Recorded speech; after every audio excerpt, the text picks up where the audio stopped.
साहेब सतकेवल साहेब।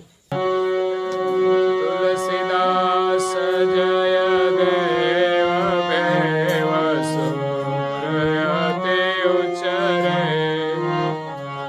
अनिन भक्तिया मेव देव शिर सकल धरे।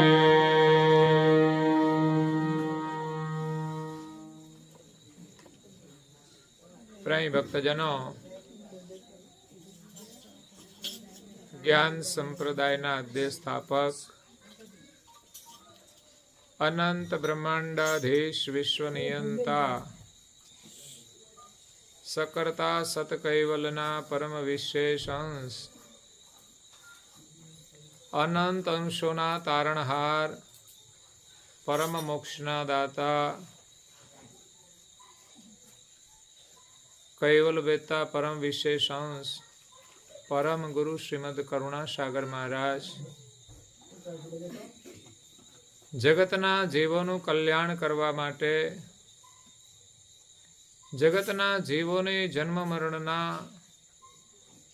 ત્રાસમાંથી મુક્ત કરવા માટે અકળ વિભૂતિનો અતિ દિવ્ય મનુષ્ય દેહ ધારણ કરી આ વિશ્વની અંદર પૃથ્વી પર 7 દ્વીપોમાં પ્રગટ થયા અને જ્ઞાનનો ઉપદેશ આપ્યો છે. જંબુદ્વીપની અંદર દિવ્ય પરમ ગુરુ જ્ઞાન ભક્તિ વૈરાગ નિરૂપણ ગ્રંથને વિશે વિશેષ ભક્તિનો મહિમા સમજાવતા કહે છે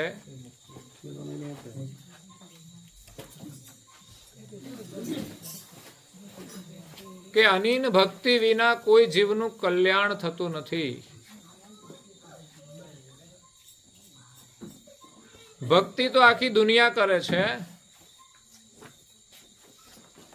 પણ ઘડીક આ બાજુ જાય, ઘડીક આ બાજુ જાય છે, ઘડીક પૂર્વમાં, ઘડીક પશ્ચિમમાં, ઘડીક ઉત્તરમાં, ઘડીક દક્ષિણમાં.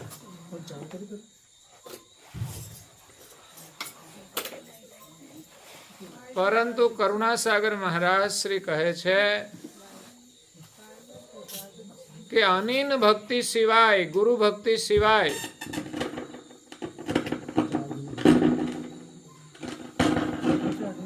જીવનું કલ્યાણ થતું નથી.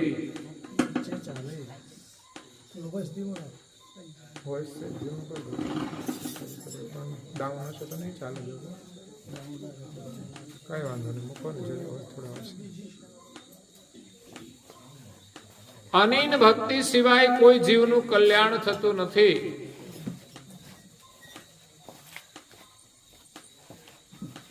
એટલે અહીંયા દિવ્ય પરમ ગુરુ આપણને અનિન ભક્તિનો મહિમા સમજાવે છે.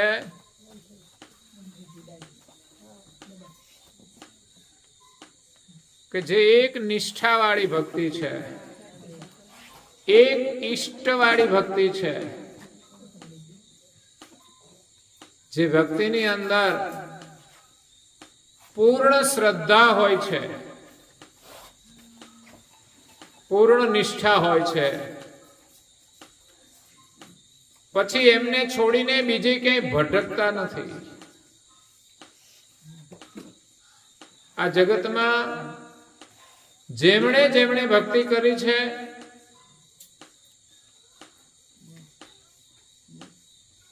એક નિષ્ઠાવાળી ભક્તિનું જ કલ્યાણ થયું છે.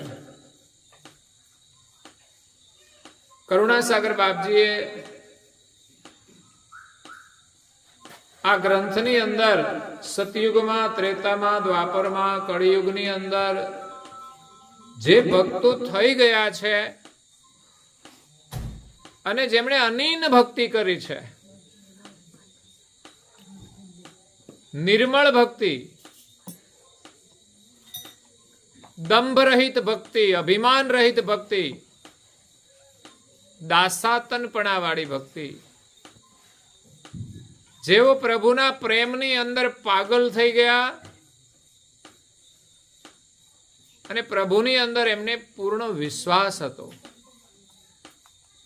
એટલે કોઈ પણ પરિસ્થિતિમાં પણ એ પ્રભુનું સ્મરણ છોડતા ન હતા. પ્રભુના નામ સ્મરણમાં વિશ્વાસ. જે મહાપુરુષો થયા છે એમને જે ઈષ્ટમાં શ્રદ્ધા હતી, એના નામ સ્મરણમાં શ્રદ્ધા હતી, તો એ શ્રદ્ધાથી ભવસાગર પાર થઈ ગયા છે. કરુણાસાગર મહારાજ શ્રીએ આપણને ભવસાગર તરવા માટે 2 મંત્રો પ્રદાન કરેલા છે.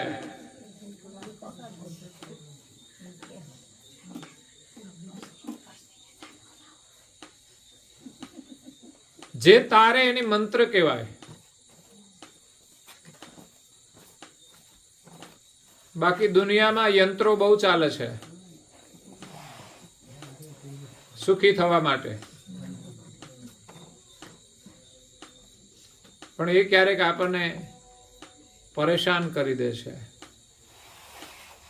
જ્યારે મંત્ર છે એ આપણા મનને શાંત કરે છે, મનને તારી દે છે. તો મંત્ર જાપની અંદર આપણો વિશ્વાસ હોવો જોઈએ. તો નવદા ભક્તિની અંદર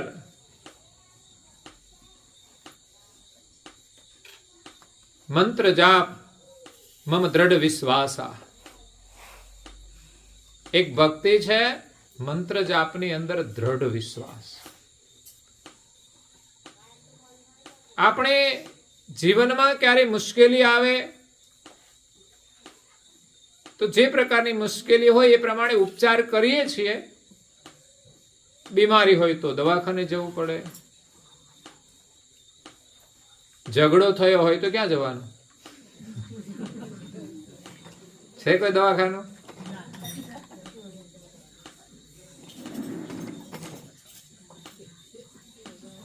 છતાં પણ છેવટે કોર્ટમાં તો જાય. ઝઘડાનો એ જ સમાધાન છે. માણસ બહુ જ સંઘર્ષમાં આવી જાય, એકાબીજા પ્રત્યે દુશ્મની ભાવ થઈ જાય, ત્યારે એનો એક જ ઈલાજ કોર્ટમાં.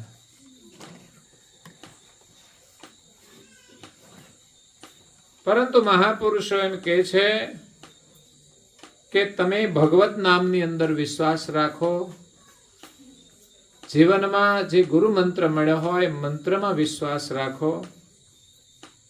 નિરંતર નામ જપનું સ્મરણ કરો. કરુણાસાગર મહારાજ શ્રી આપણને કૈવલ મંત્ર આપ્યો છે. તો આપણે ભિન્ન ભિન્ન પ્રવૃત્તિના માધ્યમથી કૈવલ નામનું સ્મરણ કરીએ છીએ અને કરવું જોઈએ. જેમ કે સવારે પ્રભાત ફેરી નીકળે છે, અહીંયા અઘરું કામ છે. હા, વિશ્વાસ ની કસોટી કરવી હોય તો ખબર પડે. સવારે જાહેરાત કરીએ કે કેટલા લોકો પ્રભાત ફેરીમાં આવે છે. એકાદ દિવસ માટે તો હજુ સાહસ કરીએ, પણ જો જાહેરાત કંઈક વધારે થઈ હોય કે રોજે જવાનું છે તો બહુ જ અઘરું કામ છે.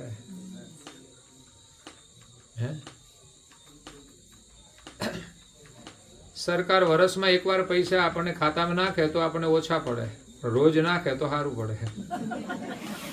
અને ભગવાનનું નામ લેવાનું હોય ત્યારે એમ કે રોજ લેવાનું છે તો કોઈ તૈયાર ના થાય. એટલે એમાં વિશ્વાસ નથી. લાભ લેવો છે, મફત નો મળે તો લેવો છે, પણ મફતમાં લાભ નહીં મળે. મફતનું આપણને લાભ આપતું જ નથી, કોઈનું પણ હોય. આપણા પેટની અંદર વધારાનું જાય ને તો એ પચે નહીં. એમ આપણા જીવનમાં આપણા ઘરમાં કોઈ મફતનો કંઈ પણ આવે એ વસ્તુ આપણા માટે સુખરૂપ બનતી નથી. એટલે પ્રભુના નામમાં એટલો વિશ્વાસ હોય કે પ્રભાત ફેરી તો શું, નિરંતર એના નામમાં પ્રીતિ હોય.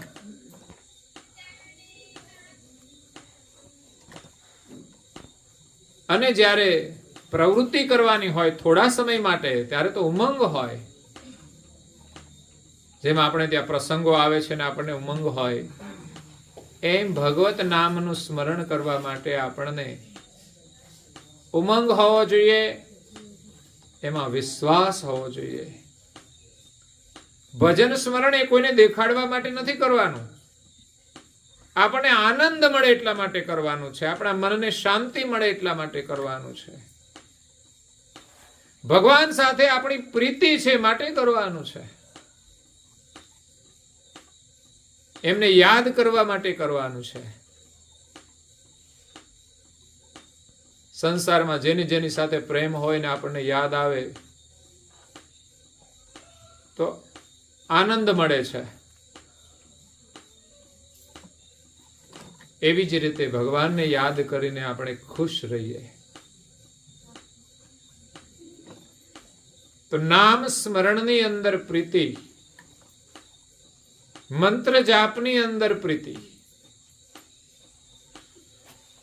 સંસારમાં ઘણી બધી મુશ્કેલીઓ છે, એનો ઈલાજ કરતા પણ સારું ન થાય તો ભગવત નામની અંદર વિશ્વાસ રાખીને જો આપણે સ્મરણ કરીએ તો અવશ્ય એનાથી સારું થાય છે. પરંતુ એ નામની અંદર આપણે દ્રઢ વિશ્વાસ હોવો જોઈએ. એવું નહીં કે મતલબ જરૂર પડી ત્યારે કરીએ ને ના જરૂર હોય ત્યારે છોડી દઈએ, એ તો મતલબ થયો. પરંતુ ભગવાનના નામની અંદર પૂર્ણ વિશ્વાસ. જેમણે જેમણે ભક્તિ કરી છે એમના જીવનનું દર્શન કરીએ તો આપણને ભક્તિ કરવાની પ્રેરણા મળશે, ભક્તિ કરવાની દ્રષ્ટિ મળશે. કરુણાસાગર મહારાજશ્રી આ ગ્રંથની અંદર થોડા ભક્તોના નામોનો ઉલ્લેખ કર્યો છે કે કોણે કોણે અનિન ભક્તિ કરી. તો કે ભક્ત ધ્રુવ, 5 વર્ષનો બાળક ધ્રુવ. રાજા અમરીશ, બાળક પણ કરે અને રાજા પણ કરે. પ્રહલાદ, એની ઉંમર પણ નાની હતી. નારદ તો કે મુનિ હતા. ભરત આ દેશના મહારાજા હતા, જેના નામ ઉપરથી આપણા દેશનું નામ ભારત પડ્યું. અને એક ભરત રામચંદ્રજીના બંધુ હતા. વિભીષણ રામના પરમ ભક્ત. નહીં તો ભાઈનો પક્ષ લેવાનો હોય કે ભગવાનનો પક્ષ? આપણે તો સંસારનો પક્ષ લઈએ છીએ.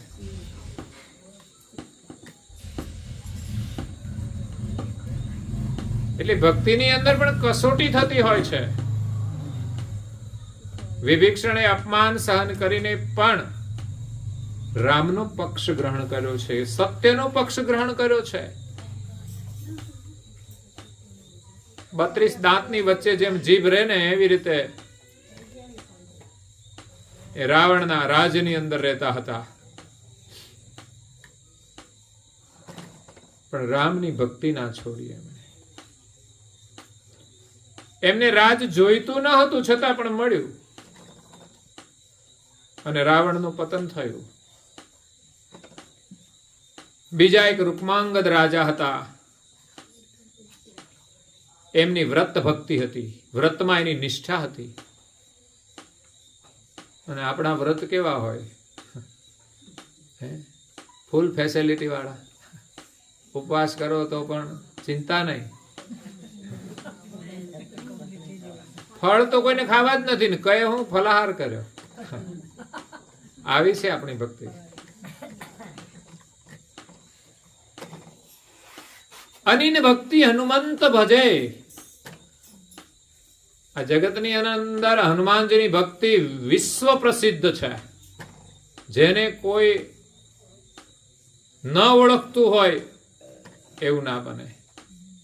આમ તો એનું સ્થાપન ના હોય એવું ના મળે જોવા મોટા ભાગે. તો તમે જ્યાં જાઓ ત્યાં હનુમાનજી હોય. કેમ? તો કે એમની ભક્તિ અનન્ય હતી. રામ પ્રત્યેની એની નિષ્ઠા, એમની સેવા, એમનો વિશ્વાસ અદ્ભુત હતો.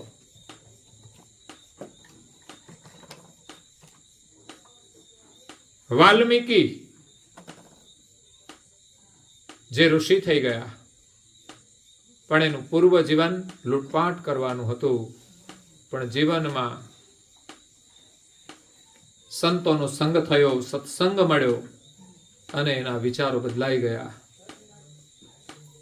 એ લૂંટપાટનો માર્ગ છોડી અને ભક્તિના માર્ગે ચાલી નીકળ્યા. નારદ મુનિએ એમને જે મંત્ર આપ્યો એ મંત્ર જાપમાં દ્રઢ વિશ્વાસ રાખીને બેસી ગયા. અને આપણે તો મંત્ર જપતા જપતા ખબર નહીં, ચારે બાજુ ધ્યાન રાખીએ કોણ શું કરે છે. દરેકની એક ફરિયાદ હોય છે કે મંત્ર જપ તો કરીએ છીએ પણ મન સ્થિર થતું નથી. પણ મન મંત્રમાં જોડાય નહીં તો કેવી રીતે સ્થિર થાય? મંત્રમાં આપણી પ્રીતિ ન હોય, મંત્રમાં આપણો વિશ્વાસ ન હોય. બાકી વાતો કરવામાં મન સ્થિર થઈ જાય. બોલો, એને ઘર યાદ ના આવે એવું સ્થિર થઈ જાય. કેમ? તો કે એમાં પ્રીતિ છે. એટલે આપણને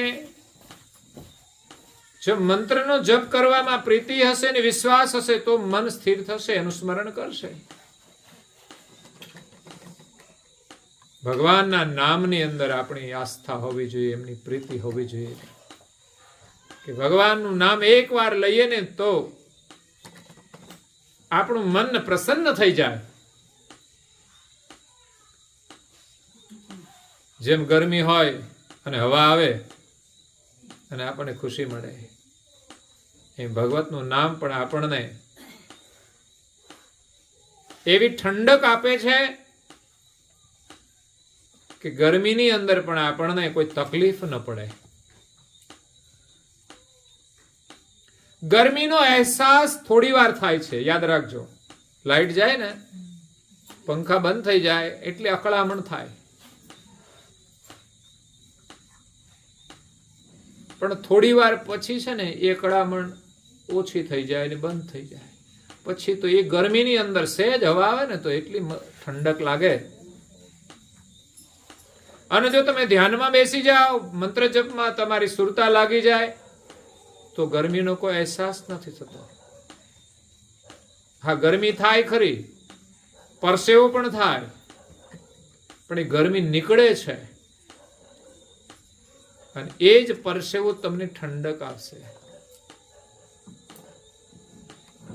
કુદરતની વ્યવસ્થા છે બધી, પણ આપણે બધા બેચેન બહુ થઈ જઈએ છીએ. ઘડીકમાં સહેજ પણ સહન કરવા તૈયાર. એ તો ઘરમાં સમસ્યા છે. પછી ગરમી હોય તોય ભલે, અને ઘરમાં કેટલાની ગરમી હોય છે ને, કઈ કુદરતી જ ગરમી છે એવું થોડું છે. કુદરતી ગરમીના તો આપણે ઈલાજ કરતા જઈએ છીએ, વ્યવસ્થા કરતા જઈએ છીએ, પણ માણસોની ગરમી છે ને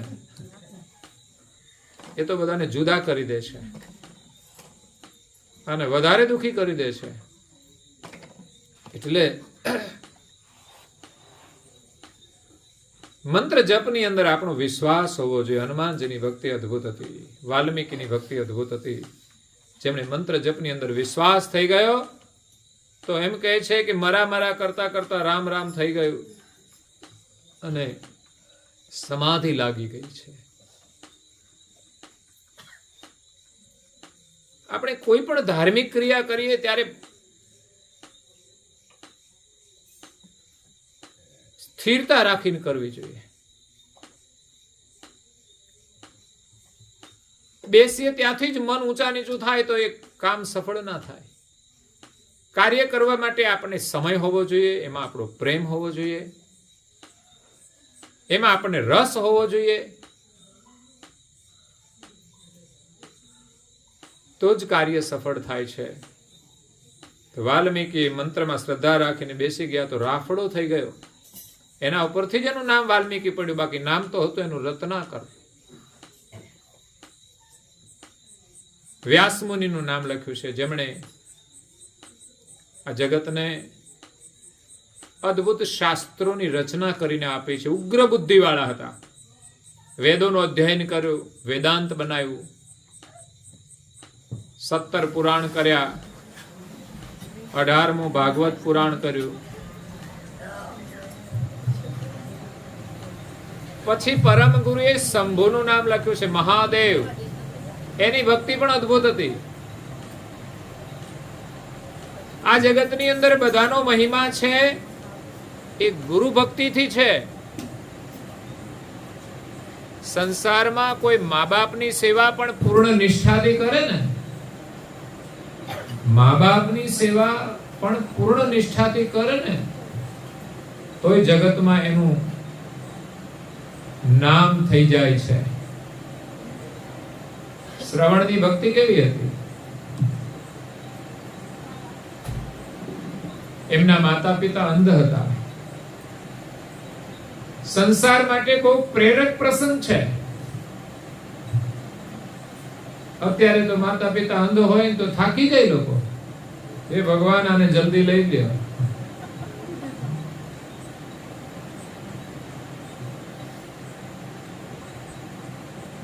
ઉંમર થયા પછી માતા પિતાની સેવા કરવી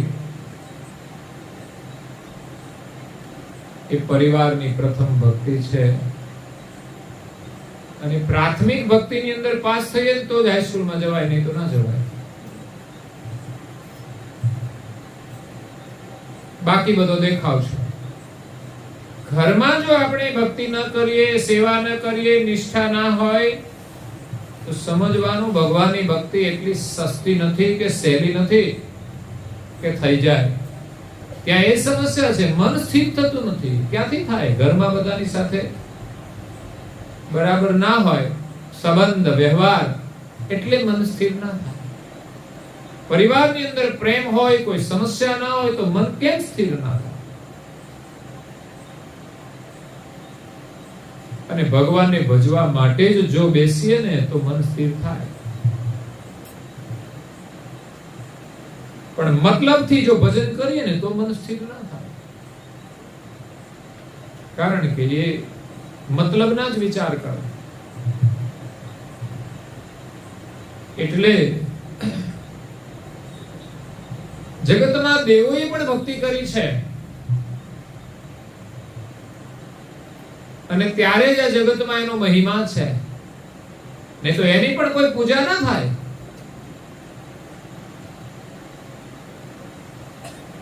તો શંભુ ધારણધર શેષ, પૃથ્વીને ધારણ કરનાર શેષ મુનિ, એમની ભક્તિ પણ અનન્ય હતી. કર્તા માલિકે દેવોને જે જવાબદારી સોંપી છે પૂર્ણ નિષ્ઠાથી એ પાળી રહ્યા છે. એની ભક્તિ છે.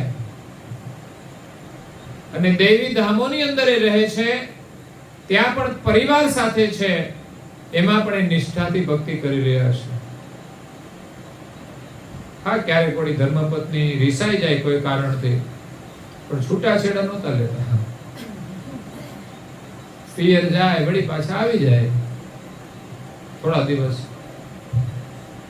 બેચેની હોય એટલે જેમ બીમાર થાય ને, જેમ દવાખાનામાં દાખલ થાય, થોડા દિવસ પિયરમાં દાખલ થઈને પાછા હારા થઈને આવતા રહે.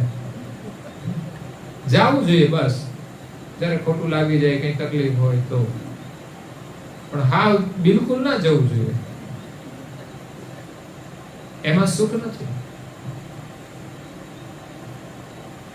ઘર બદલવામાં સુખ નથી. જે પરિસ્થિતિ આવી છે એને ધર્મ સાથે સ્વીકારવી જોઈએ. અને મુશ્કેલી આવે ને, જો ભગવાનમાં આપણી શ્રદ્ધા હોય ને તો અવશ્ય ભગવાન આપણે સહાય કરે છે. એ મુશ્કેલી એમાંથી દૂર કરે છે. પણ આપણે તો તરત જ હિસાબ કરી નાખીએ. મુશ્કેલી આવે એટલે આપણે જ વહીવટ કરી નાખીએ. પછી ભગવાનને ક્યાં જરૂર પડી આવવાની? અને આપણા વહીવટ બધા તો એવા જ હોય, તળ ને ફળ.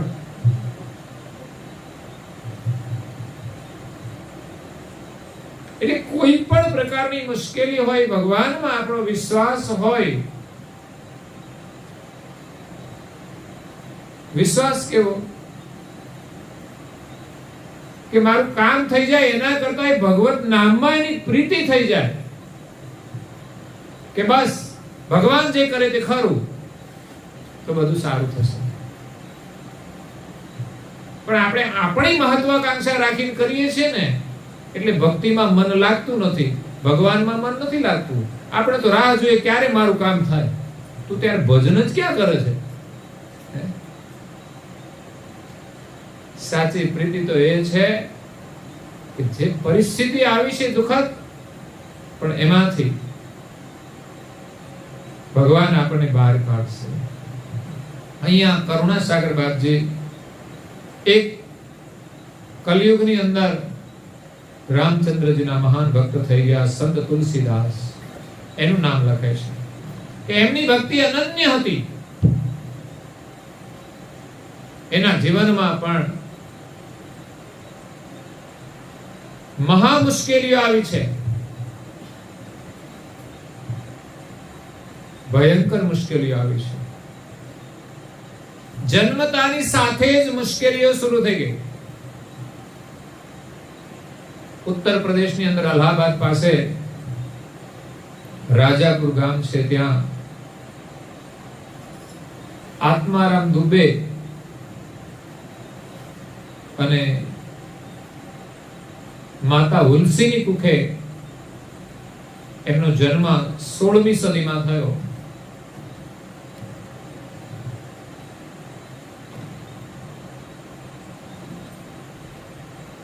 જન્મતાની સાથે એ રડ્યા નહીં. બહુ આશ્ચર્યની વાત છે. એ બાળકની એક વિશેષતા છે કે જન્મે ને બાળક રડે નહીં. એ કોઈ વિશેષ સંતાન હોય છે. એટલું જ નહીં, રડ્યા નહીં તો શું કર્યું કે રામ નામ બોલ્યા. જન્મતાની સાથે જ રામ નામ બોલ્યા, તો એનું નામ પડ્યું રામ બોલા. જન્મતા જ રામ બોલ્યા, એનું નામ પડ્યું રામ બોલા.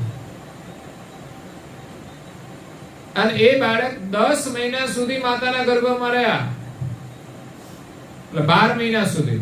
9 મહિના તો સ્વાભાવિક છે, પણ 10 મહિના થાય, 11 ને 12 થાય એટલે ચિંતા થવા માંડે કે કઈ ગડબડ લાગે છે. બાળકનો જન્મ થયો, ખુશી તો હતી જ, તૈયારી હતી ઉત્સવ કરવાની, પણ અંદરથી રડવાનો અવાજ ના આવ્યો. એમ થયું કે ત્યાં બાળક કેમ ના રડ્યો. અને જન્મતાની સાથે એમના મુખમાં 32 દાંત હતા. એટલે એમને લોકોએ અશુભ માન્યા કે આના મુખમાં 32 દાંત છે, એટલે નક્કી કોઈ રાક્ષસનું સંતાન છે.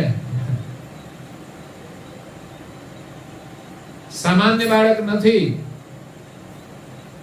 કાં તો ઉત્તમ પણ હોઈ શકે, કાં તો કનિષ્ઠ પણ હોઈ શકે. એટલે અશુભ માન્યું. જ્યોતિષીને બોલાવ્યા, એમણે પણ કહ્યું કે આવું અશુભ બાળક કાં તો બહુ દિવસ જીવતું નથી, થોડા દિવસ રાહ જો, પછી ઉત્સવ કરજો. રાહ જોઈ શ્રાવણ સુદ સપ્તમીના દિવસે એમનો જન્મ થયો. 8મ, 9મ, 10મ અને 11ના દિવસે માતા હુલસી પુત્રને છોડીને વિદાય થઈ ગઈ. એનું શરીર શાંત થઈ ગયું. એટલે લોકોને નક્કી થઈ ગયું કે આ બાળક અશુભ છે. જો કે માતાને સંકેત થયો કે હવે હું રહીશ નહીં, મારું ઋણાનું બંધ એટલું છે, એવું નહીં કે આના કારણે હું જતી રહું છું. આપણે ત્યાં તો વહેમ બહુ જાજા છે, શંકાઓ બહુ જાજી છે. આ કેમ દુખી છે? તો કે આને આ તકલીફ છે, આને આ નડે છે, આને પેલું નડે છે. જે કર્મ છે એને સ્વીકારી લો, એને ભોગવો, એને દૂર કરવા માટે ઈલાજ કરો. ખોટી આશંકાઓ ના રાખવી જોઈએ, ખોટા વહેમમાં ના રહેવું જોઈએ. માતાને તો વિશ્વાસ હતો કે આ ઉત્તમ બાળક છે, પણ લોકોની આશંકા હતી કે આ બાળક અશુભ છે, એટલે માતાને એમ થયું હું જઈશ ને પાછળથી આ લોકોને જીવતા નહીં રહેવા દે, બાળકને જીવિત નહીં રહેવા દે, કારણ કે અશુભ છે. તો એની હાજરીમાં જે બાળકને એમની એક દાસી હતી એને આપી દીધું કે આ બાળકને તું લઈ જજે. એ દાસીને કોઈ બાળક હતું નહીં, એના માટે ખુશીની વાત હતી. જો એકને બાળક નથી તો દુઃખ છે, અને એકને બાળક જન્મે છે તો પણ દુઃખ છે, એ અશુભ છે. આ મોટા થયા પછી પણ ઘણા દુઃખી હોય છે, ઘણાની નથી તો દુઃખી છે, પણ જોવું જોઈએ બધાના ઘરમાં સારા છોકરા છે. અને છોકરાની મહત્વાકાંક્ષા તો જો આપણી સદભાવના હોય ને તો કોઈ પણ રીતે પૂરી થાય છે. કુટુંબના 2-3 ભાઈઓ હતા, હવે તો એક થઈ ગયા, એટલે હવે આશા ના રહે મદદની પણ કોઈ જાત નહીં. અને એમાંય પાછા એક જ પરિવાર અને પાછો એક જ છોકરો હોય એટલે એમાંય મુશ્કેલી, જો કંઈક થયું આગુ પાછું તો મુશ્કેલી, વારસ સમાપ્ત. એમાંય પાછું ઓછું કે દીકરી પણ ના હોય, એક જ દીકરો હોય એટલે બિલકુલ સમાપ્ત. એટલે ભાઈ બહેન વગરનો બહુ સીમિત પરિવાર કરી દીધો. આ વસ્તીની સમસ્યા હતી, પહેલા વસ્તી થોડી વધારે હતી, સંતાનો થોડા વધારે હતા, પણ સમજણ આવી એટલે બિલકુલ ઓછા કરી દીધા કે હવે તો છોકરી ના જોઈએ, છોકરો મળી જાય એટલે પૂરું. તો સમસ્યા ઉભી થઈ, લગ્ન થયા પછી છોકરી નથી મળતી, જન્મતા જો ના રાખી તો પછી લગ્ન થયા પછી પણ સમસ્યા ઉભી થાય. એટલે એ દીકરાને એમણે દાસીને આપી દીધો. એટલે બાળકના જીવનની શરૂઆત જ દુઃખદ થઈ ગઈ. એના જીવનમાં અપાર દુઃખો આવ્યા. એક તો માતાનું સાનિધ્ય છોડી દીધું,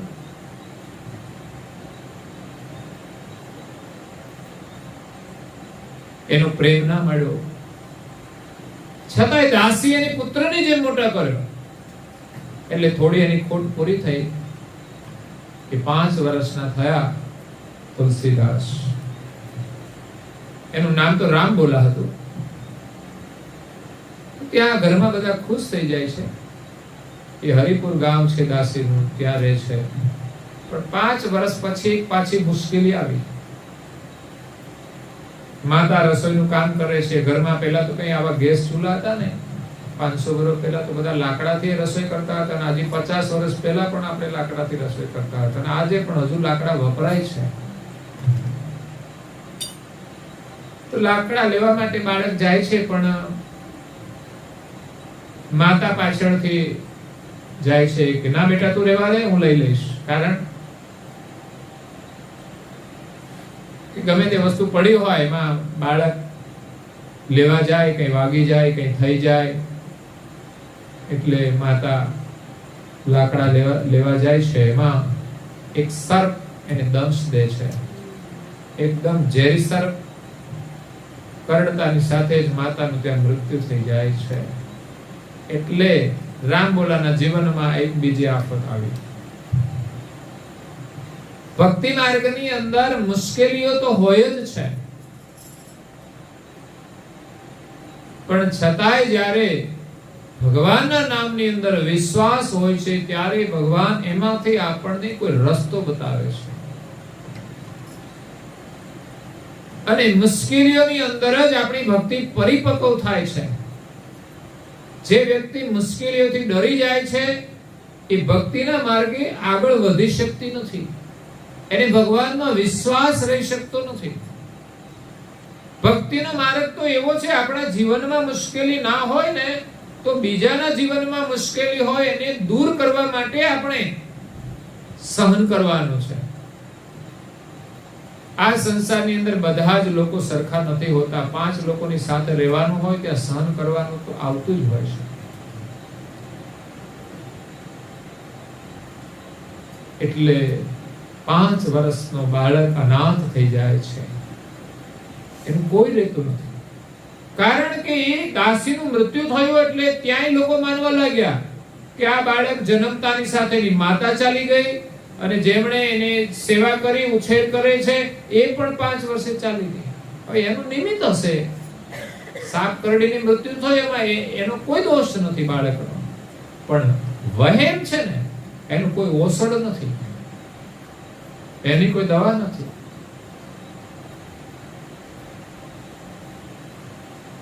તો એ બાળક નિરાધાર થઈ જાય છે.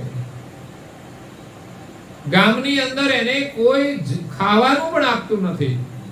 એ મંદિરના આશ્રયમાં રહે છે. ક્યારેક વળી કોઈ ભક્તિના સંસ્કાર વાળી મહિલા હોય, એની દયા આવી જાય તો વળી થોડું આપી દે, પણ વળી ઘરવાળો માથા ભારે હોય અને એ આપવા જાય તો પાછો ના પાડી દે, રહેવા દે, એ બાળકને ના ખવડાવીશ ને તો આપણો સત્યાનાશ થશે. આવી જે અંધશ્રદ્ધા હોય ત્યાં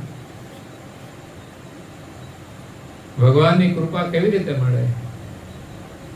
કારણ કે સમાજની અંદર એક લોકો માને ને પછી બધા જ એને અનુસરતા હોય છે. બધા લોકો જેમ કહેતા હોય ને એમ બધા પછી માનતા થઈ જાય છે. જો કે બાળકને રામની અંદર વિશ્વાસ છે, છતાં પણ બાળક એ બાળક છે, પ્રકૃતિનું શરીર છે, એને ભૂખનું દુઃખ છે.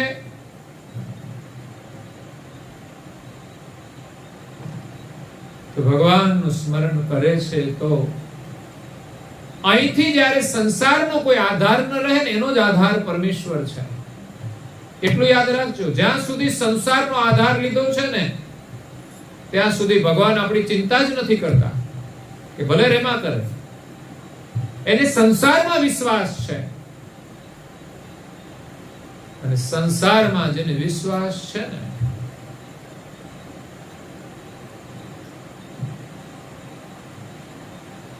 ત્યાં સંસારમાં જે સુખ માને છે, સંસારની જે ઈચ્છાઓ છે ત્યાં વાસના છે.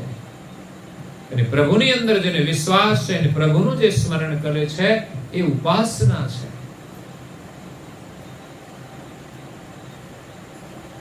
એટલે રામ બોલાનો એક જ આધાર હતો, રામ. એની અનન્ય ભક્તિની વાત છે. કરુણાસાગર બાપજીએ આ જ્ઞાન ભક્તિ વૈરાગ નિરૂપણ ગ્રંથમાં તુલસીદાસજીનું નામ લખ્યું છે કે જગતમાં જેણે જેણે અનન્ય ભક્તિ કરી એ ભવસાગર તરી ગયા છે. અને જીવને પ્રભુની પ્રાપ્તિ ત્યારે જ થાય છે કે જ્યારે એને એકમાત્ર પ્રભુમાં જ વિશ્વાસ હોય છે. સંસારનો કોઈ આધાર નહીં. હા, પ્રારબ્ધ પ્રમાણે જે મળે તેને સહજ સ્વીકારી લે. એ કોઈના પ્રત્યે નફરત પણ નથી કરતા. એવું નહીં કે મળ્યું છે છતાંય નફરત. એનો વિવેકથી ઉપયોગ કરો, યા તો જરૂરિયાતમંદને તમે આપો. જ્યારે બાળક નિરાધાર થાય છે ત્યારે બ્રહ્માંડની અંદર રહેલા અંતરિક્ષના દેવતાઓ શિવજી અને પાર્વતી આ લીલાને જોઈ રહ્યા છે, રામ બોલાની. ત્યારે પાર્વતી માતાનું હૃદય દ્રવિત થઈ જાય છે અને બહેનોનું હૃદય થોડું કોમળ હોય છે, અને ભાઈઓનું હૃદય થોડું કઠોર હોય છે. બહેનોને દયા જલ્દી આવી જાય.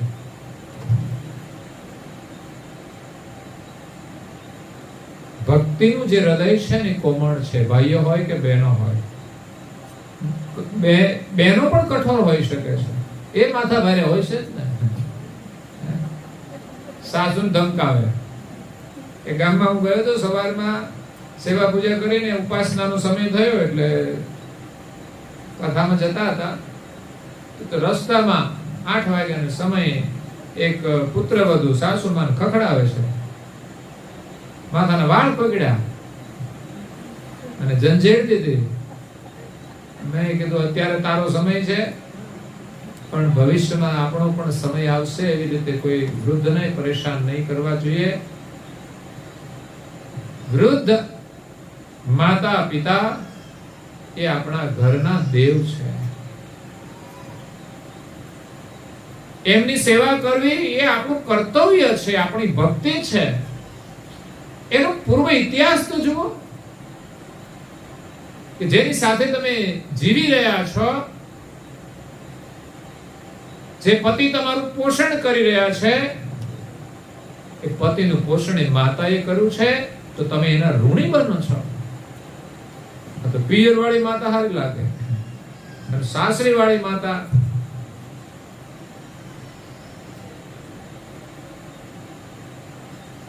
એ સાસુ દેખાય છે. સંબંધ સાસુનો છે, પણ એ પ્રેમ તો સરખો છે. સંબોધન હોય પણ પ્રેમ સમાન છે, પણ ગ્રહ મળતા નથી. તકલીફ એ છે. જન્મ આપ્યો એની સાથે તો 20 વર્ષ બાળપણથી મોટા થયા ને એટલે ગ્રહ મળી જાય. અહીંયા સીધા જ મોટા થઈને ભેગા થાય ને એટલે એકાબીજાના દોષ જ દેખાય. સાસુમાં પુત્ર વધુના દોષ દેખાય, પાડોશમાં જઈને એની કથા કરે, અને પુત્ર વધુને સાસુમાનો દોષ દેખાય તો એ ત્યાં જ ડોશી પુરાણ કરે. લખાયા નથી પણ થાય છે અડોશ પડોશમાં. બાકી દોષ હોય ને તો પણ આપણા મુખમાંથી નીકળે નહીં, અને એના વિશે કોઈ બોલે નહીં, એવો આપણો પ્રેમ હોવો જોઈએ. એ આપણી સાચી ભક્તિ છે. થોડું તો સહન કરવું પડશે. ગમે તેટલી ફેસિલિટી હશે ને તો એ દુઃખ તો રહેવાનું જ. જો સહન નહીં કરીએ તો પરિસ્થિતિનો સ્વીકાર કરવો પડશે અને સહન પણ કરવું પડશે. આપણી કોઈ વિશેષ મહત્વાકાંક્ષા રાખવી ના જોઈએ કે બસ હું કોઈ એમ થાય કે આપણે ઈચ્છીએ એમ જ બધું મળે. એ સમસ્યાનું મૂળ છે. મન ભગવાનમાં લગાવો, એમાં ઈચ્છા રાખો, તો તમને સાચું સુખ મળશે. પરિવારની અંદર સારા સંસ્કાર આવશે તો સુખ મળશે. નહીં કે માયા મળી જશે તો આપણે સુખી થઈ જઈશું. માયા કોઈને પણ હંમેશા સુખ આપતી નથી.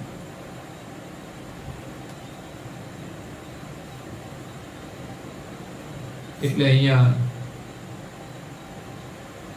પાર્વતીનું હૃદય દ્રવિત થઈ જાય છે ને એ ભોળાનાથને કહે છે કે આ બાળક ભૂખ્યો છે, મારાથી જોવાતું નથી, તો જાઓ ખવડાય આવો. ભોળાનાથ હતા, વળી આપણે ભોળાનાથ હોય તો સારું. પાછું પાર્વતી બનશો ને તો ભોળાનાથ મળશે જ. તમે તો બધા વ્રત તો કરો જ છો ને, ભોળાનાથ માટે જ કરો છો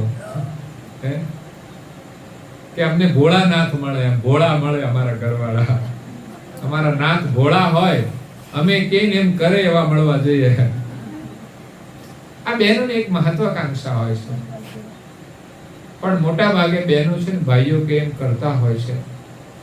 હવેના સમયમાં આખી વ્યાખ્યા બદલાશે, પણ આજ સુધીના જે રેકોર્ડ છે ને એમાં મોટા ભાગની બહેનોએ ભાઈઓની વાતોને સ્વીકારી છે. એ બીડીઓ પીતા હોય તો એને સ્વીકાર્યા છે, બોલો, અને પીવા વાળા નહીં સ્વીકાર્યા છે. પેલા તો ઓછા હતા, હવે વધ્યા છે, પણ હવે નહીં સ્વીકારે. Get out.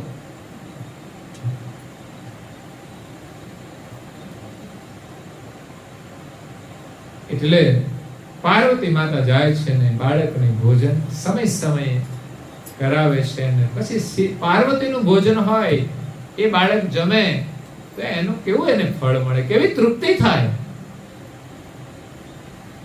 ભોજનમાં ફરક હોય છે.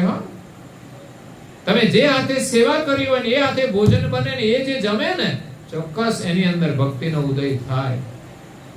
પણ જે હાથે તમે કોઈને તમાચો માર્યો હોય અને એ હાથે તમે રસોઈ બનાવીને ખવડાવો એટલે પછી સામેથી પણ એ તીર જ આવે.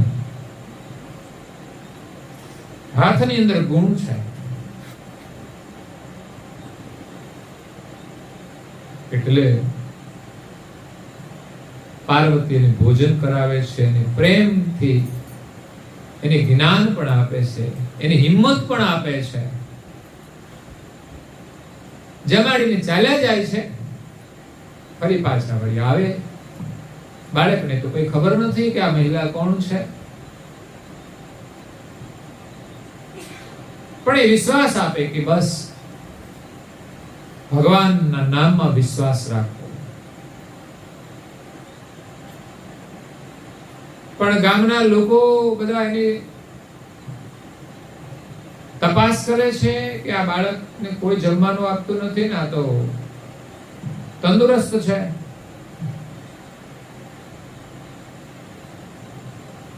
બધાએ એની સીઆઈડી કરી.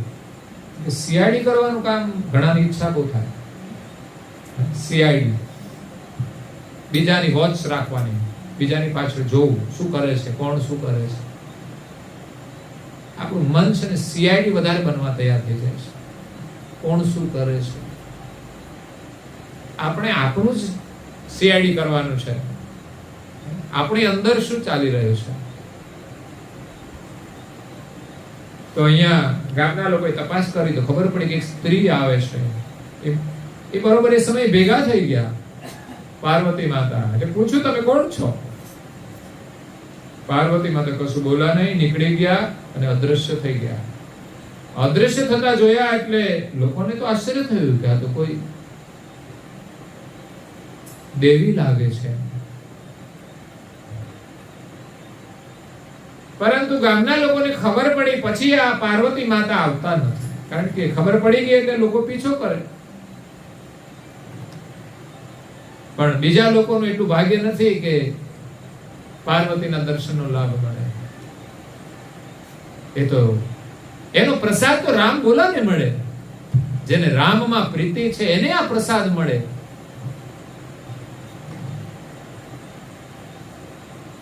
આપણી જો ભગવાનમાં શ્રદ્ધા હશે ને તો ભગવાન આપણને સામેથી આ પ્રસાદ આપશે. ભોજનની જરૂર હશે ત્યારે ભોજન આપશે, વસ્ત્રની જરૂર હશે તો વસ્ત્ર આપશે, આશ્રયની જરૂર હશે તો આશ્રય આપશે, અને સાંત્વનાની જરૂર હશે ત્યારે સાંત્વના આપશે. અને પોકાર હશે ને તો આપણા હૃદયની અંદર ભક્તિ ભાવ પ્રગટ થશે.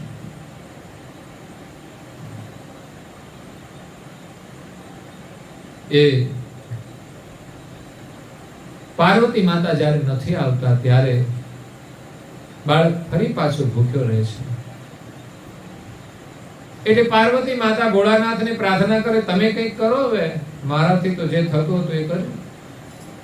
તો ભોળાનાથે એક મહાત્મા હતા અયોધ્યાની અંદર, એના સ્વપ્નમાં આવીને પ્રેરણા કરી, જેનું નામ હતું સંત નરહરિદાસ.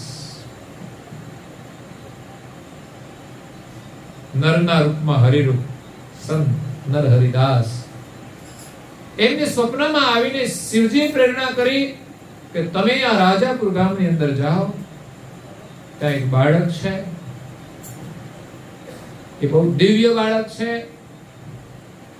તમારા સાનિધ્યમાં રાખી એને સંસ્કારનું સિંચન કરો. ભોળાનાથનો આદેશ થતા જ સંત મહાત્મા ત્યાંથી નીકળી જાય છે રાજાપુર જવા માટે. ચાલતા ચાલતા ચાલતા બાળકને મળે છે. બાળકને સંતના દર્શન થાય છે તો એના ચરણમાં પડી અને પગે લાગે છે. આપણા બાળકોની અંદર આ એક સંસ્કાર હોવા જોઈએ.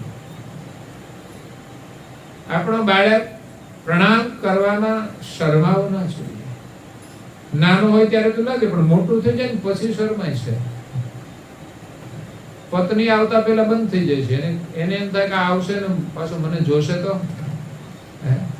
એ આવતા પહેલા શરમાઈ જાય છે. ખરેખર તો પત્ની આવે તો પણ આ સંસ્કાર રહેવા જોઈએ કે દીકરો પગે લાગે તો પુત્ર વધુ પણ પગે લાગે. નહીં તો નવી નવી પુત્ર વધુ 2-4 દિવસ પગે લાગે, પણ છોકરો પગે ન લાગે તો પછી પુત્ર વધુ કેમ લાગે?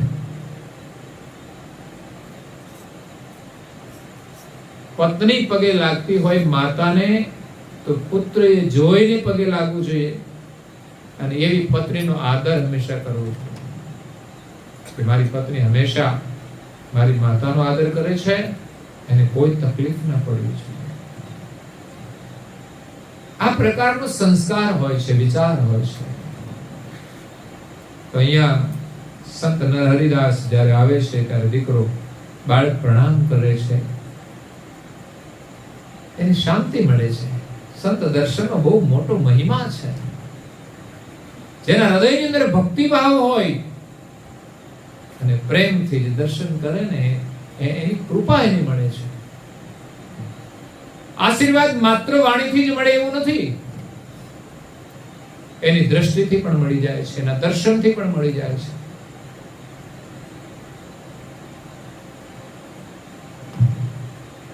એ બાળક ઉભો થાય છે, નરહરિદાસ એમના મસ્તક પર હાથ મૂકે છે. એ ભૂખ્યો છે, એની ખબર છે, જોડીમાંથી જે કંઈ ફળ છે એને આપે છે. બાળક મહાત્માના હાથની પ્રસાદી ખાઈને પ્રસન્ન થાય છે. નરહરિદાસ કહે છે કે તારે મારી સાથે આવવાનું છે, મારી સાથે રહેવાનું છે. હવે તો એને આશ્રય મળી ગયો. માતા પિતાનો આશ્રય છૂટી ગયો તો એક સંતનો આશ્રય મળી ગયો. આ છે ભગવત નિષ્ઠાનું પરિણામ. એક નાના બાળકની પણ એક રામની અંદર પ્રીતિ હતી તો એની મુશ્કેલીઓમાંથી પણ માર્ગ મળતો જાય છે. માતાએ છોડ્યા તો એની દાસીએ એમને મોટા કર્યા. એમને છોડ્યા તો પાર્વતી આવીને સહાય કરી. એ આવતા બંધ થઈ ગયા તો દેવે એને કરુણા કરી અને એક સંતને મોકલી દીધા. આ એક કુદરતી પ્રેરણાઓ હોય છે. કદાચ કોઈના સ્વપ્નમાં ના આવે ને તોય કોઈ મળી જાય તો સમજવાનું કે આ એક ભગવાનની એના હૃદયમાં પ્રેરણા છે. તો ભગવાન એ પ્રકારે પણ દરેકના હૃદયની અંદર નિવાસ કરે છે. જે ભગવત સ્મરણ કરે એના હૃદયમાં વાસ કરે. શરાબ પીવે તો ના મેળ પડે, એમાં થોડા નિવાસ કરે. દેખાવ કરવાથી હૃદયમાં આવતા નથી, પણ હૃદયથી જેને માને છે ને એ એના હૃદયમાં આવે છે.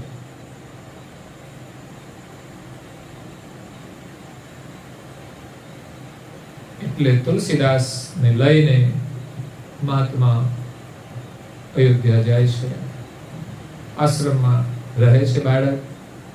એના ઉપવિત સંસ્કાર કરે છે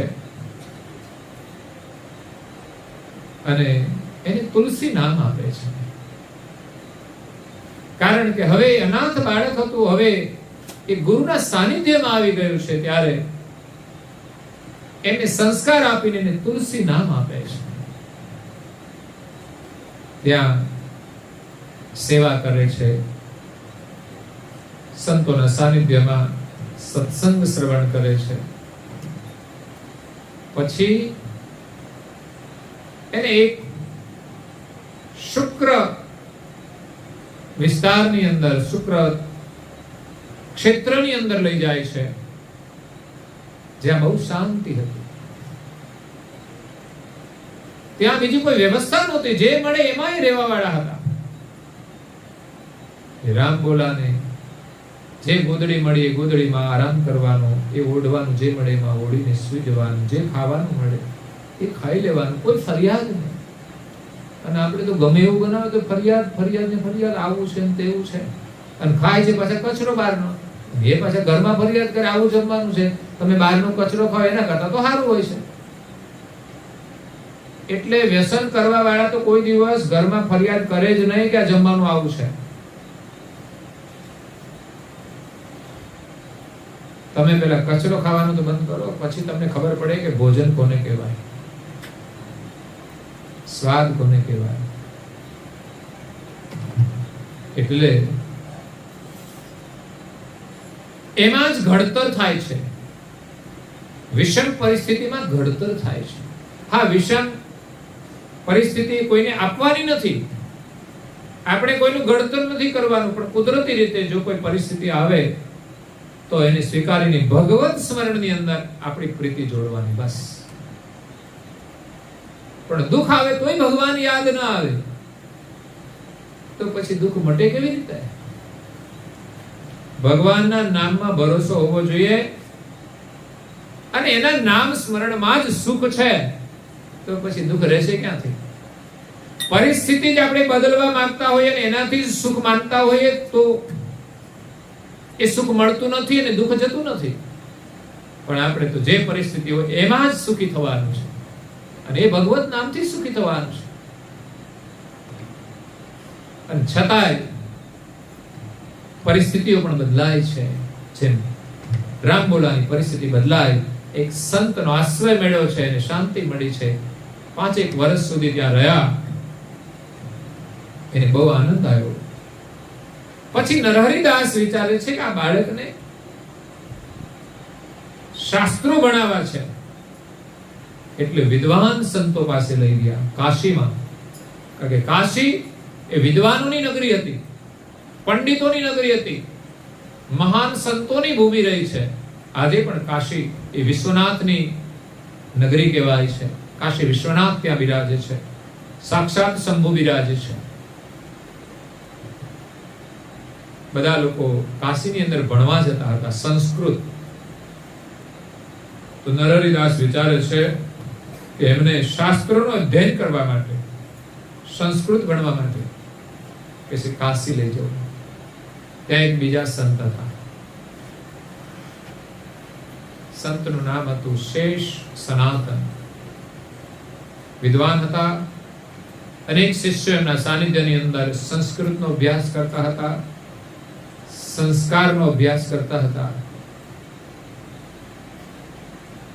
અને નરહરિદાસના મિત્ર સંત હતા. અને સંતો તો સંતોના હંમેશા મિત્ર જ હોય છે. બાકી સંત પ્રત્યે મિત્રતા ના હોય તો સમજવાનું એ સંત નથી. તો ત્યાં રહે છે સાનિધ્યમાં. બંને સંતો સત્સંગ કરે છે, વાર્તાલાપ કરતા હોય છે. ત્યારે આ તુલસી બાલ સ્વરૂપે ત્યાં ધ્યાનથી સાંભળે છે, સેવા પણ કરે છે, પણ સમય મળી જાય તો ત્યાં બેસીને ધ્યાનથી સાંભળે છે. આપણા બાળકો પણ આપણે ઘરમાં બેઠા હોઈએ ને, સારી વાત કરીએ ને તો ત્યાં બેસીને સાંભળવા જોઈએ. અગર તો બાળકોને બેસીને કંઈક સારું સંભળાવવું જોઈએ, તો બાળકોની અંદર આપણા પ્રત્યે પ્રેમ જાગે, એની અંદર સંસ્કારોનું સિંચન થાય. બાળકો પાસે આશા રાખીએ છીએ સારા કામની, પરંતુ સારું કામ કરવા માટે સારા વિચારોની જરૂર છે. એ સારા વિચારો તમારે આપવા પડશે. અને સારા કામની ઈચ્છા રાખીએ તો આપણે સારા કામ કરવા પડશે, કે જેથી સારું કામ જોઈને બાળકોને પ્રેરણા થશે સારું કામ કરવા. એટલે સારા વિચારો અને સારા કાર્યો આપણે આપવા પડશે. આપણે માત્ર કહેવાથી જ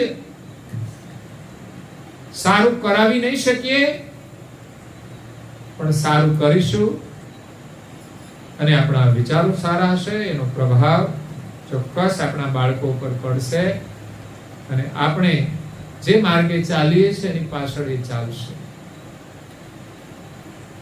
અહીંયા તુલસીદાસ એ ધ્યાનથી સાંભળે છે. ઘણી વાર વડીલો બેઠા હોય, સત્સંગ કરતા હોય ને આપણી ઉંમર નાની હોય, ત્યારે આપણે બહુ સમજણ ના પડે, પણ એની વાતો સાંભળવામાં રસ પડે. મારી નાની ઉંમર હતી ત્યારે ત્યાં વડીલો ત્યાં આવતા સત્સંગ કરવા, બધા ભેગા થતા હતા. કારણ કે પૂર્વ પિતા પૂર્વાશ્રમ એ ભજન પ્રેમી હતા, સત્સંગ પ્રેમી હતા. દિવસ દરમિયાન ખેતીનું કામ કરવાનું, ખાઈ પી અને પછી ગામની અંદર એક જગ્યા હતી, ત્યાં બધા ભેગા થતા. જેમ આજે આપણે બધા સત્સંગ ભજન માટે ભેગા થઈએ, તો ત્યાં બધા જે સત્સંગ પ્રેમી હતા એ બધા ભેગા થઈને ગ્રંથનું અધ્યયન કરતા. રાત્રે 12 વાગ્યા સુધી. 12 વાગ્યા સુઈ જવાનું, સવારે પોતાનું કામ કરવાનું, એનો નિયમ હતો. એટલે મને પણ સમજણ આવે, પ્રેરણા થાય, એ જતા હોય એમની પાછળ પાછળ ચાલ્યા જઈએ, સાથે લઈ ના જાય કે ના રાતનું નથી આવું એમ, પણ તો પણ ઈચ્છા થાય તો ચાલ્યા જઈએ. ત્યાં જઈએ તો ત્યાં સત્સંગ પણ ચાલતો હોય, ભજન પણ ચાલતું હોય, ભજનો પણ ગાતા હતા, સંત વાણી ભજન. તો આપણને ભજનમાં રસ પડે, મંજીરા વગાડવાનો શરૂઆતમાં, પછી ગાય એમાં પણ આનંદ આવે, એ મધુર રાગ બહુ પ્રિય લાગે. આપણા અંદર જે કઈ પૂર્વજન્મના સંસ્કાર પડ્યા હોય એ બહારનું વાતાવરણ મળે ત્યારે એ જાગૃત થાય છે.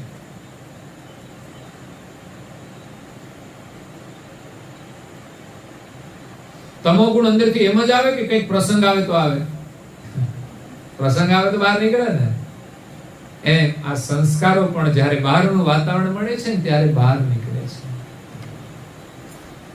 તો આપણને ક્યાં ભાન હોય કશી કે ભાઈ આ ભજનમાં રસ લેવાય કે નહીં, પણ અમુક વસ્તુ સમય સંજોગ પ્રમાણે યોગ થતો હોય છે, એવું વાતાવરણ આપવું જરૂરી છે. અને એક સવારમાં વહેલી પરોઢે 6:20 રાજકોટ સ્ટેશન ઉપરથી સંતવાણી ભજન આવતા હતા. ડેઈલી સર્વિસ સવારે રેડિયો 6:20 ચાલુ થઈ જ જાય. એક દાદા હતા બીજા, એનો પ્રેમ હતો, એ રેડિયોના શોખીન હતા, સમાચારના શોખીન હતા અને ભજનના શોખીન હતા કે 6:20 કમ્પ્લીટલી એના ભજન ચાલતા જ હોય. અને આપણે તો સૂતા હોઈએ એટલે આપણે સવારમાં પેલા ભજન સાંભળવા મળતા અને એમાં રસ પડતો. કેટલા મધુર ભજનો સંભળાય છે. પછી ઘણા ભજનો એવા હોય થોડા સમજાય એવા પણ હોય, બધું નથી સમજાતું નાની ઉંમરમાં, પણ એ ભજનો બહુ જ પ્રિય લાગતા હતા. તો એ રસ એમાં પડ્યો.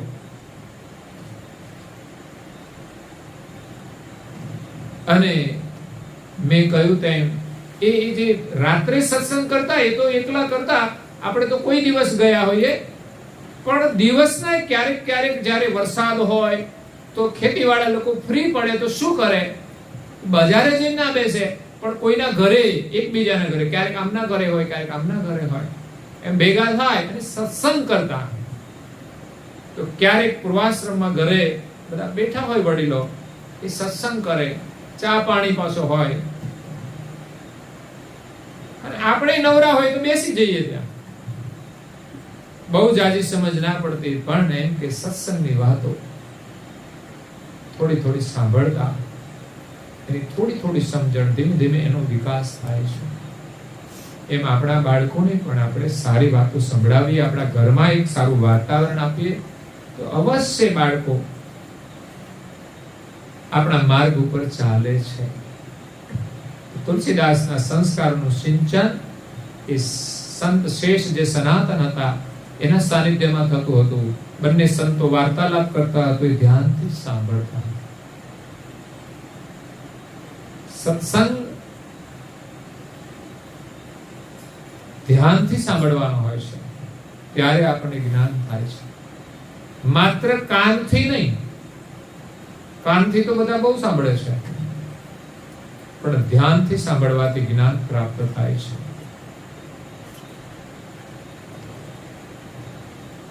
સત્સંગ શ્રદ્ધાથી સાંભળવાનો હોય છે, ત્યારે આપણા હૃદયની અંદર એ જ્ઞાન આવે છે. તો તુલસીદાસ મહારાજની કથા બહુ સુંદર છે. આગળ એમની રામ નિષ્ઠા કેવી હતી, કરુણાસાગર બાપજી અહીંયા એમનું નામ લઈને સ્મરણ કર્યું છે. ભક્તિની અંદર આપણી નિષ્ઠા આવી હોવી જોઈએ. એમણે જ્ઞાન પણ આપ્યું છે કે આપણે કોની ભક્તિ કરવી જોઈએ, કેવી રીતે કરવી જોઈએ, પણ એના માટે કોઈ ભક્તોના નામ સ્મરણ કર્યા છે કે એમણે પણ ભક્તિ કરી છે. હા, એ સમયની અંદર એમણે જે ઈષ્ટ હતા એમાં શ્રદ્ધા હતી, એની ભક્તિ કરી છે. ત્યારે કર્તાનું લક્ષ્ય જગતમાં હતો જ નહીં. જ્યારે કરુણાસાગર મહારાજ છે તો દેવધામોની ઉપર સમસ્ત વિશ્વનું સર્જન કરનાર જે કૈવલ કરતા છે એનું લક્ષ્ય લઈને આવ્યા છે, અને આપણને સૌને કૈવલ મંત્ર પ્રદાન કર્યો છે. એનો જપ તો આપણાથી થાય કે નહીં? શ્રદ્ધાથી જો કરીએ કે જ્યારે જ્યારે સમય મળે ત્યારે આપણું મન કૈવલ જાપની અંદર જોડાઈ જાય, પછી ધૂનના માધ્યમથી હોય, ભજનના માધ્યમથી હોય, કે લેખનના માધ્યમથી હોય, કે મનના સ્મરણના માધ્યમથી હોય, તો તમારા ઘરમાં કોઈ ઝઘડો થશે, કોઈ સાસુ વહુનો નહીં થાય અને પિતા પુત્રનો નહીં થાય. કારણ કે મન નવરું પડે, વાતો કરે તો ઝઘડો થાય ને. નવરું પડે ને જો ભગવાનમાં લાગી જાય ને તો કોઈ કોઈનામાં ડિસ્ટર્બ નહીં કરે, કોઈ કોઈના કાર્યમાં વિક્ષેપ નહીં કરે. હું કોઈની સાથે રહું ને તો કોઈ પણ વ્યક્તિ કામ કરતી હોય ને એને એની રીતે કરવા દો. આપણે એનામાં કોઈ વિક્ષેપ નહીં કરવાનો, આપણે આપણું કામ કરવાનું, તો જીવનમાં કોઈ સમસ્યા નથી. પણ ભગવાનમાં મન લાગે ને તો જ આ સ્થિતિ થાય. નહીં તો નવરા પડે એટલે પછી તો લોકો એકાબીજાનું જોવામાં જ રહે, વાતો કરવામાં, એકાબીજાનું ગમે ના ગમે. પણ ભગવાનના નામમાં મન લગાવીને આપણે આપણા મનને સ્થિર કરી દેવાનું. કોઈને સુધારવાના નથી, આપણે માત્ર આપણા મનને સુધારવાનું છે. તો આપણને શાંતિ મળશે. સમય થાય છે તો કથાને આપણે વિરામ આપીએ છીએ. વિશેષની કથા આપણે સવારે શ્રવણ કરીશું. આમ તો આ જીવન ચરિત્ર થઈ ગયું હતું, પણ અહીંયા પુનઃ એમનું વિવરણ કરી અને આગળની જે એમની જીવન કથા છે એ આવતીકાલે આપણે શ્રવણ કરીશું. આજે અહીંયા કથાને વિરામ આપીએ. અસ્તુ સત્કેવલ સાહે. ઘરના સદસ્ય વડીલ જે બોલાવો ખાસ